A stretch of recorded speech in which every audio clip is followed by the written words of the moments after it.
আবার ধামাকা আপডেট নিয়ে চলে এলাম। মায়ের আগমনের এখনও বেশ কিছুটা সময় বাকি, তবে বাঙালির মন এখন থেকেই বিচলিত মায়ের জন্য। প্রতি বছর দুর্গাপুজোর ঠিক আগে বাংলা টেলিভিশনে প্রথম সারির চ্যানেলে অনুষ্ঠিত হয় মহিষাসুর মর্দিনী। এইবার মহালয়া অনুষ্ঠিত হবে 14ই অক্টোবর।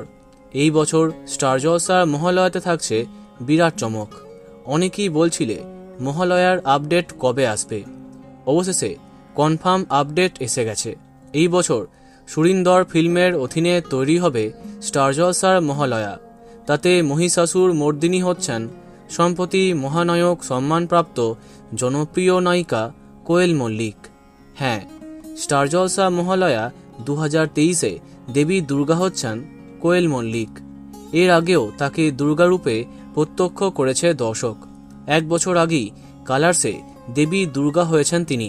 তাই এবার জলসার পর্দায় তাকে দেখার জন্য নিশ্চয়ই এক্সাইটেড হবে দর্শকেরা। জানা গেছে আরও কিছু প্রধান নায়িকারা থাকছেন দেবীর অন্য রূপে, কিন্তু তাদের কাস্টিং এখনও ঠিক হয়নি। আগস্টের শেষে আশা করি কাজ আরম্ভ হয়ে যাবে। তো বন্ধুরা, কেমন লাগলো এই আপডেটটা কমেন্টে জানাতে পারো। ভিডিওটি লাইক এবং শেয়ার করো। এই রকম অনেক ভিডিও পেতে সাবস্ক্রাইব করো কারেন্ট বস। ধন্যবাদ।